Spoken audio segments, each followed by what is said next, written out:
What if I told you that a boy raised by a single mom in a small apartment became one of the most respected actors in the world? Not because he was lucky, not because he was born into fame, but because he never gave up. Today, you're not just going to hear a story, you're going to live it through my words, my memories. I'm Leonardo DiCaprio, and this is how I chased a dream. A dream that started with cartoons on a living room floor. A dream that turned into a journey of struggle, fame, fear, and truth. And along the way, I found something more powerful than success. Purpose. Let's begin. Did you know I almost didn't become an actor? Sometimes I think about that, how different my life could have been. I was just a kid in Los Angeles. The sun was always hot, and the city never slept. But inside our small apartment, things were quiet. My name is Leonardo. You probably know me from the movies, but before the fame, I was just a boy with big dreams. I lived with my mom. She was strong, smart, and always busy. My parents got divorced when I was very young. I don't remember them ever being together. It was always just me and her. She worked hard to take care of me. We didn't have a lot of money, but we had books, imagination, and each other. That was enough. I used to love watching cartoons. I would sit on the floor in front of the TV.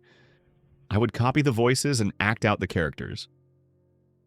One day, my mom looked at me and said, "You're really good at this." And I believed her. She started taking me to auditions. At first, I didn't even know what that word meant. But I quickly found out. An audition is where you go to act in front of people. They watch you. Sometimes they say yes. Most times they say no. I was nervous every time, but I told myself, "You can do this." Even when they said no, I kept going. Some kids had agents and money. I had my mom and a dream. That was my power. I remember one of my first auditions, I had to pretend I was eating cereal. That's it.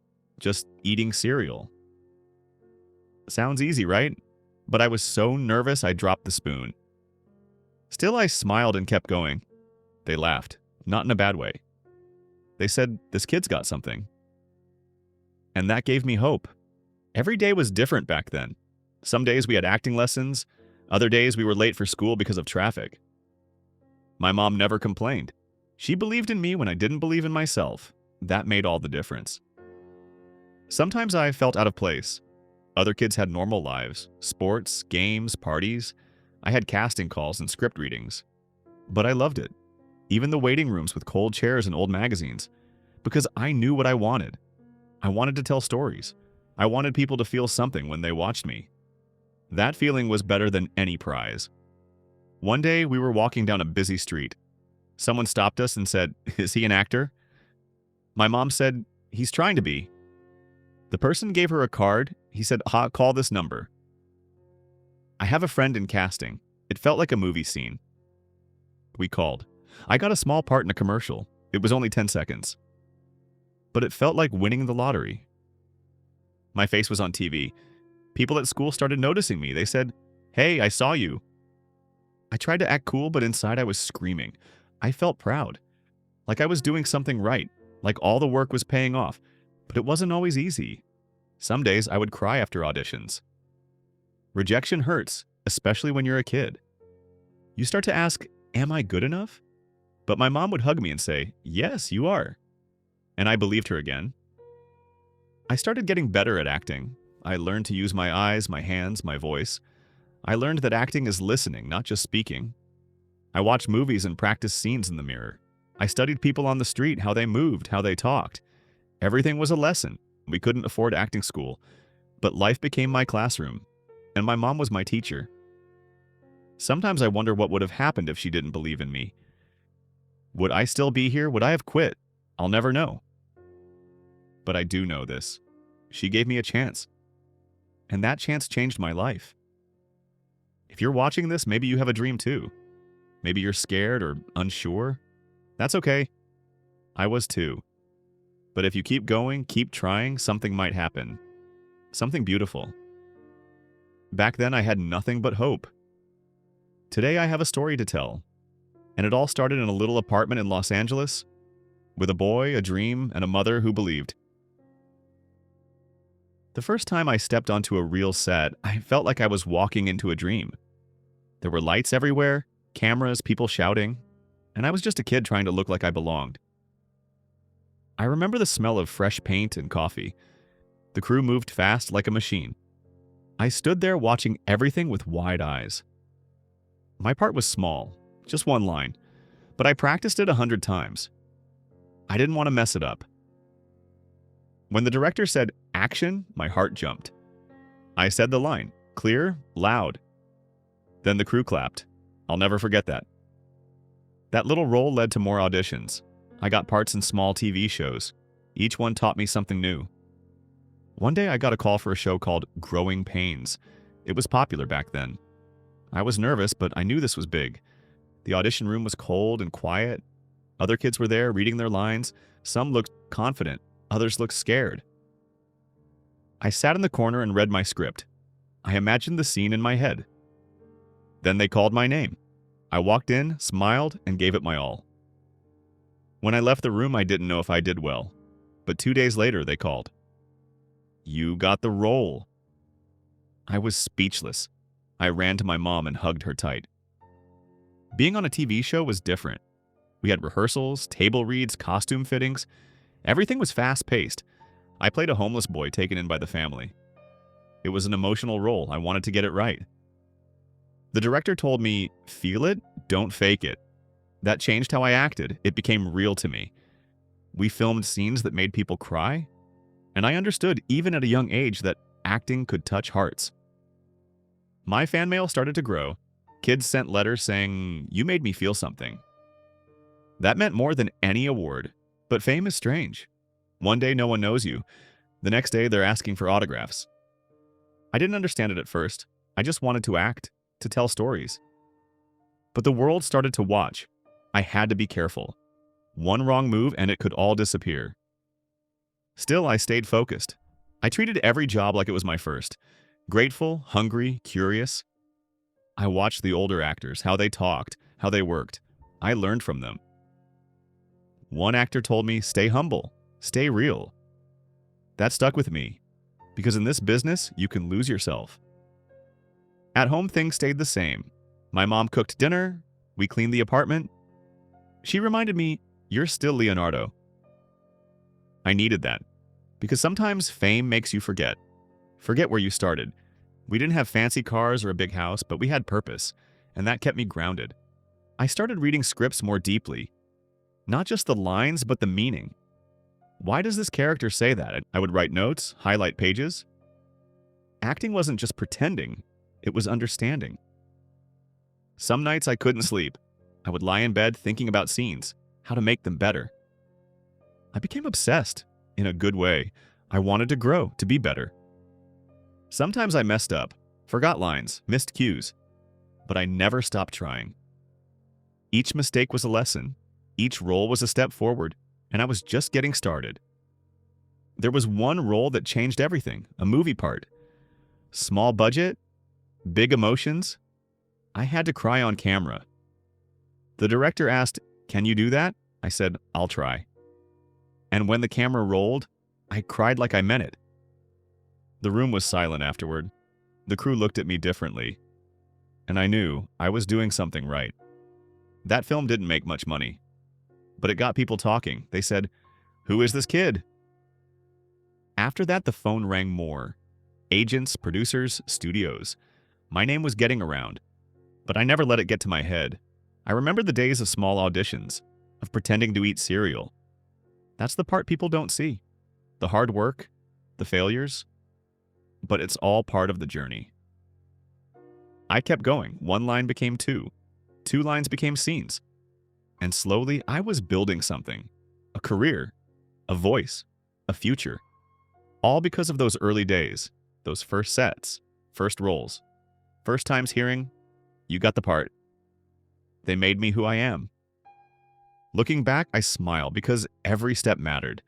Every moment taught me something, and I wouldn't change a thing. Not the hard days, not the long waits.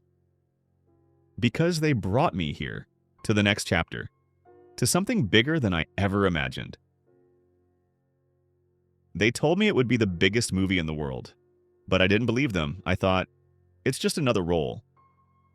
The script was about a ship, A love story, a tragedy, a boy named Jack and a girl named Rose. Her world was rich and perfect. Mine was poor and full of dreams. But on that ship, we met. Yes, I'm talking about Titanic. You've probably seen it. And if you have, you know how it ends. But let me take you back to the beginning. When they offered me the role, I hesitated. I didn't want to be seen as just a heartthrob. I wanted serious roles. I wanted to be taken seriously. But something about Jack felt real. He was kind, brave, honest. He reminded me of the boy I used to be. So I said yes. We started filming in 1996. It wasn't easy. We were on water for hours, freezing and tired. James Cameron, the director, pushed us hard. He wanted perfection. He knew what this film could be. Kate Winslet played Rose. From the first scene, we had a connection. We trusted each other. There's a moment in the film where Jack draws Rose. That scene became iconic. But while we filmed it, we were laughing, trying not to mess up, trying to stay serious. The boat scenes were even harder. The water was cold. The sets were huge. We were running, falling, shouting. There were no green screens. Everything was real. We could feel the weight of every scene. At night, I would lie in bed sore and exhausted, but I knew we were making something special, even if no one else saw it yet. When the movie came out, everything changed. Suddenly, the whole world knew my name. People screamed when they saw me. It was overwhelming. The fame, the pressure, the attention. It was a lot for someone in his early 20s. But I stayed focused, because Titanic wasn't just a love story, it was a story about courage, about breaking free, about loving someone deeply, even for a short time. And people felt that. I started getting letters from around the world. People said the film made them cry, made them feel alive. That's what I wanted, not the fame, but to make people feel something real. Still, it came with challenges. Paparazzi followed me everywhere. People made rumors. I couldn't go to the store without being noticed. My privacy was gone, but I reminded myself why I started: to act, to tell stories, not to become a star. So I kept my head down. I didn't chase the spotlight. I turned down roles that felt fake. I wanted characters with depth. Titanic opened many doors, but I was careful about which ones to walk through, because not all success is good for the soul. Still, I was thankful. That movie gave me a platform, a chance to do more. Sometimes people ask me, what was it like? And I say, intense, beautiful, once in a lifetime. Because it was. We made history with Titanic. It became one of the highest grossing films ever. And people still watch it today. Not because of the effects, but because of the emotion. Because Jack and Rose felt real. I put my heart into that role. Every look, every line, every moment on that ship. And I'm proud of it, because it showed me what stories can do. They can live on, even after the credits roll, even after the lights go down. People remember how they felt, and if I helped someone feel love or hope or sadness, even for just 2 hours, then I did my job. Titanic was more than a movie. It was a turning point for my career, for my life. After that, I knew who I was, and I knew what kind of actor I wanted to be, one who makes people feel, and that all started on a ship, in cold water, with a pencil, a promise, and a love story. After Titanic, I could have taken the easy road. Big roles, big paychecks, romantic leads, and flashy scripts.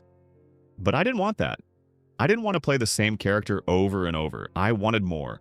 I wanted to grow, to take risks, to prove that I was more than a face.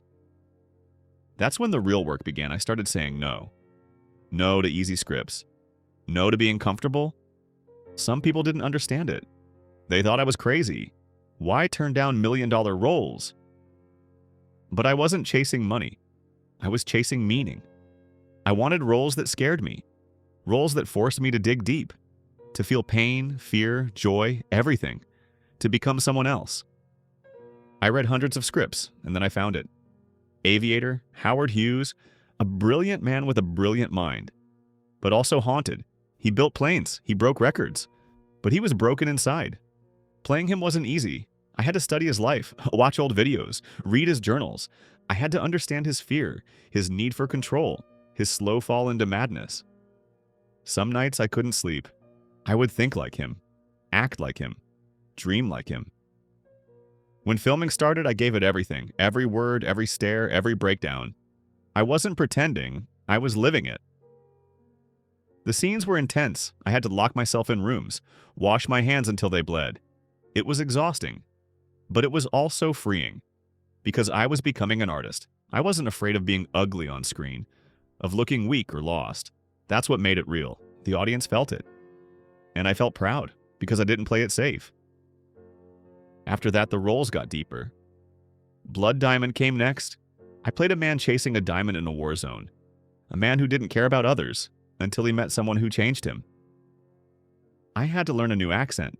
I traveled to Africa, spoke to real people who lived through conflict, listened to their pain. That role changed me. Not just as an actor, but as a person. It opened my eyes. I saw what the world could be, the beauty, the danger, the cost of greed. And I knew then that acting wasn't just about lights and cameras. It was about truth. I kept looking for that, for roles that revealed something raw, something real. Revolutionary Road, The Departed, Shutter Island. Each role pushed me further, made me question everything. How do we live with regret? How do we hide pain? How do we survive? I stopped chasing fame. I chased truth. That's what mattered. I worked with the best directors. Martin Scorsese became like a mentor. He pushed me, challenged me. He believed in me. And I trusted him. Together we made films that still echo today. I wasn't the boy from Titanic anymore. I was something else, something deeper. But it wasn't easy. I failed sometimes. Took roles that didn't work. But every mistake taught me to listen, to learn, to start again. I lost roles too. Watched others win awards, while I sat in the crowd, clapping. That hurt, but it kept me humble. Reminded me that the work matters more, that the process is the reward, the learning, the growing. That's where the gold is. And slowly people started to see it. They saw the work, not just the fame. They saw the effort behind the eyes, the weight behind the silence, the heart behind the performance. And that meant everything, because I was finally becoming the actor I wanted to be. Not perfect, but honest. I didn't take the easy road, and I'm glad I didn't, because the hard road led me here, to roles that matter, to stories that stay, to a path that's mine. And that's the only path worth walking. Fame gave me many things: money, recognition, influence, but it also gave me something unexpected, a voice. And I realized I had to use that voice, not just for movies, but for something bigger, something that mattered to the world. I started paying attention to the planet, to the news, to the science. I saw what was happening around us: forests disappearing, oceans choking with plastic, animals dying because of our choices, and it hit me hard. We were destroying the only home we have, slowly, silently. So I decided to do something, to speak, to act, to fight for our Earth. Some people said, "You're just an actor," but I didn't care, because I believed in the cause. I started a foundation, the Leonardo DiCaprio Foundation. Its mission was simple: protect our planet. We supported projects around the world, saving endangered animals, helping communities, funding clean energy, restoring wild places, and educating people about the crisis. I gave speeches at the United Nations, in front of world leaders. It was scary at first. I'm used to scripts.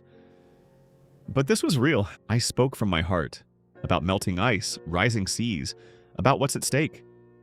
And people listened, because they could see I meant it, because I wasn't acting.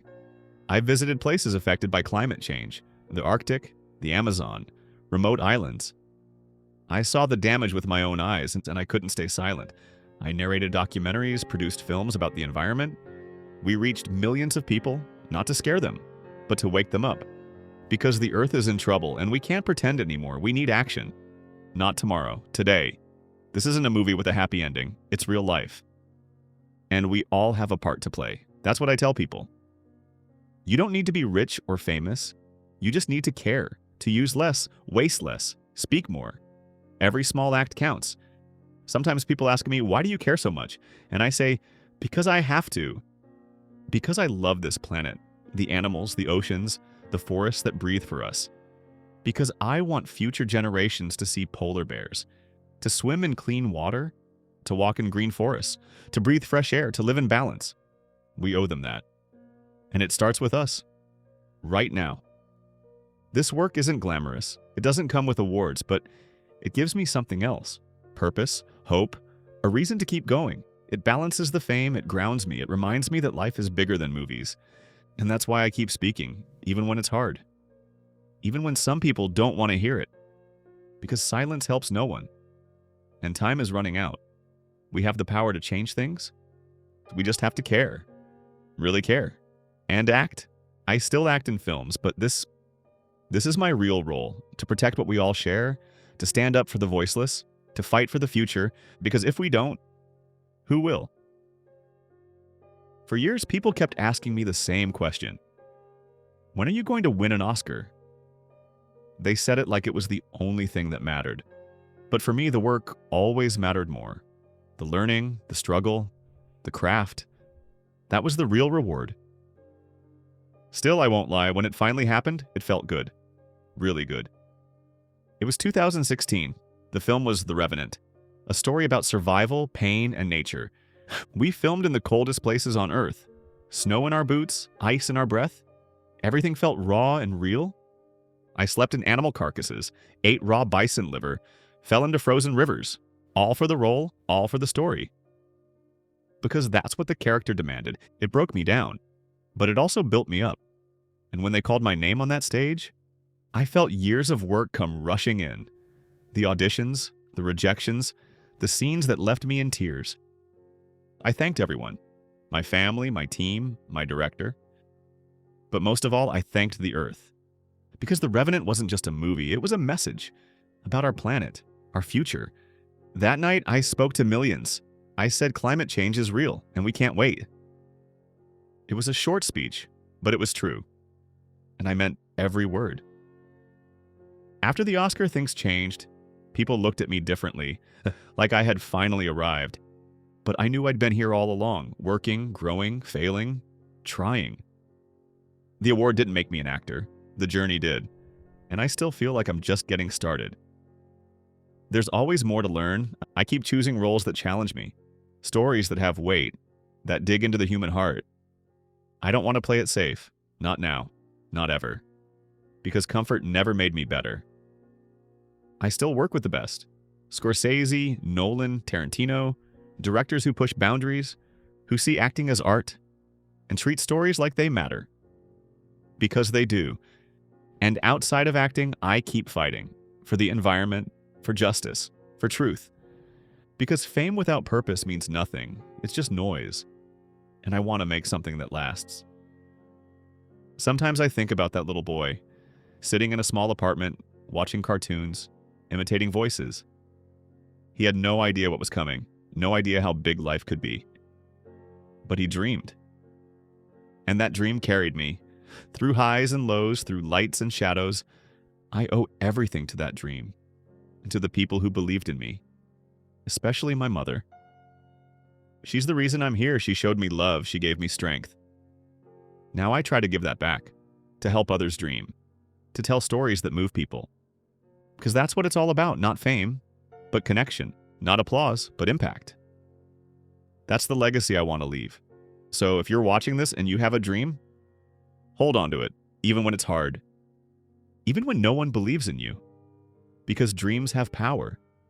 They can take you further than you ever imagined. Mine did. And I'm still dreaming, still learning, still growing. And I hope you are too.